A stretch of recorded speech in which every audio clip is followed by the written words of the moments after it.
Hi everybody, today is March 26, 2013.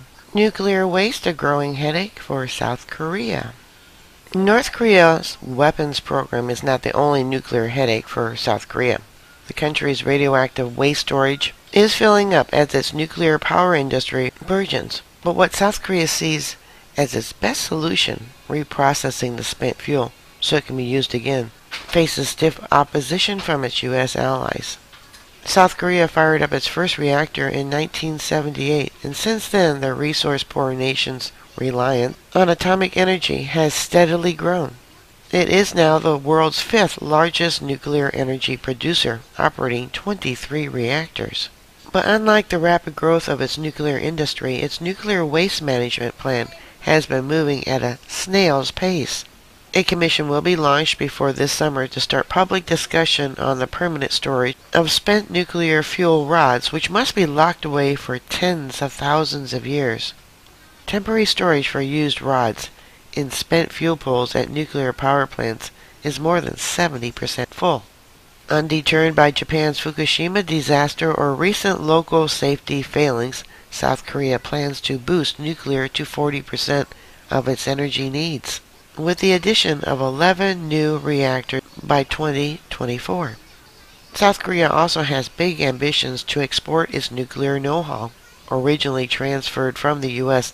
under a 1973 treaty that governs how its East Asian ally uses nuclear technology and explicitly bars reprocessing. The treaty also prohibits enrichment of uranium, a process that uranium must undergo to become a vital nuclear fuel.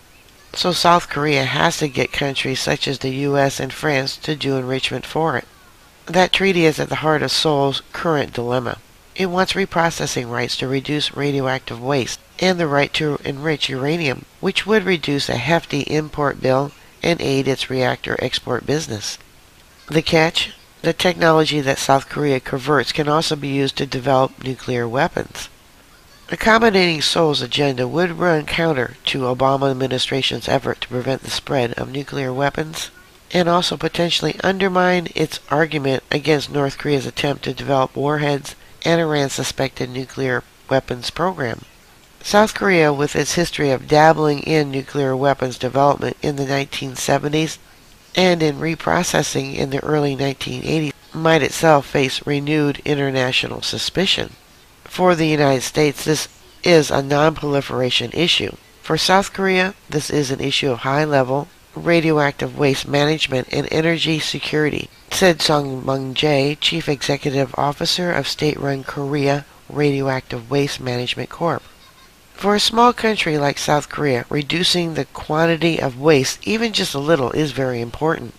President Park Geun-hye made revision of the 38-year-old treaty, one of her top election pledges, in campaigning last year.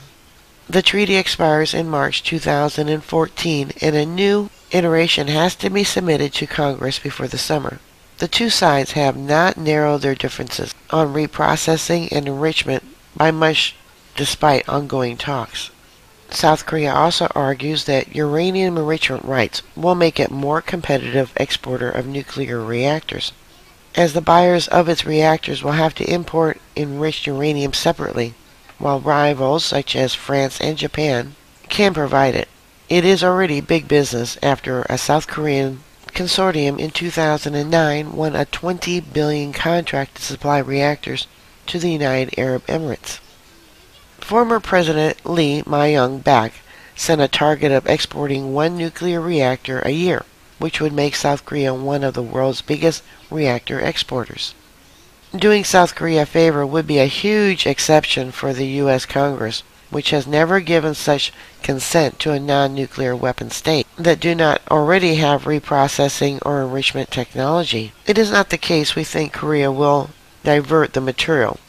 It's not a question of trust or mistrust. Sharon Squassoni, a director of the Proliferation Prevention Program at the Center of Strategic and International Studies in Washington, said on the sideline of Asian Nuclear Forum in Seoul last month, "It's a question of global policies."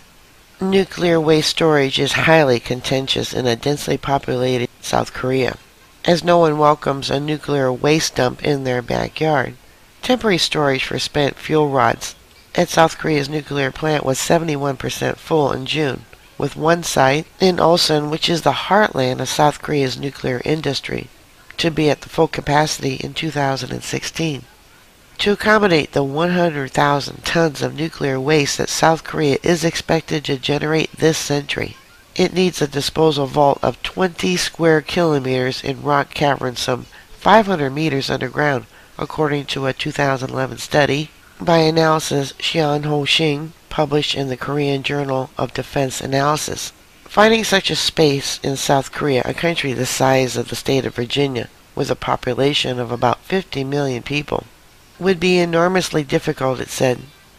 The country's first permanent site to dump less risky, low-level nuclear waste, such as productive clothes and shoes worn by plant workers, will be completed next year after the government pacified opposition from residents of Jeonju City, South Korea's ancient capital, with 300 billion won, or $274 million, cash, new jobs, and other economic benefits for the World Heritage City.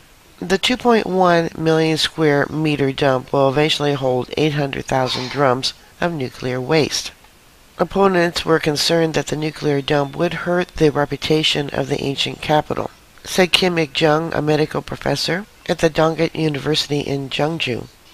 To make its demands more palatable to the U.S., South Korea is emphasizing a fledgling technology called pyroprocessing that it hopes will douse concerns about proliferation because the fissile elements that are used in nuclear weapons remain mixed together rather than being separated. South Korea's Atomic Energy Research Institute said pyroprocessing technology could reduce waste by 95%, compared with 20 to 50% from existing reprocessing technology. The U.S. has agreed to conduct joint research with South Korea on managing spent nuclear fuel, including pyroprocessing. But some scientists say the focus on an emerging technology that may not be economically feasible is eclipsing the more urgent need to address permanent storage of spent nuclear fuel. Even under the most optimistic scenario, pyroprocessing and the associated fast reactor will not be available options for dealing with South Korea's spent fuel on large scale for several decades. And that was comments from a joint report from Martin Center for Nonproliferation Studies, Monetary Institute of International Studies. With or without pyroprocessing, South Korea will need additional storage capacity. But for South Korea, researching and developing the technology is a bet worth making. The U.S. does not need nuclear energy as desperately as South Korea, said Sheen, a professor at Seoul National University. You know, there's other technology that's so much safer and so much cleaner. I don't know why they don't invest in that, and then they don't have the waste problem. I didn't realize they were so heavily dependent on nuclear energy. Alright, well, bookmark my site. I'll keep you up to date. Please stay safe, and I'll talk to you later.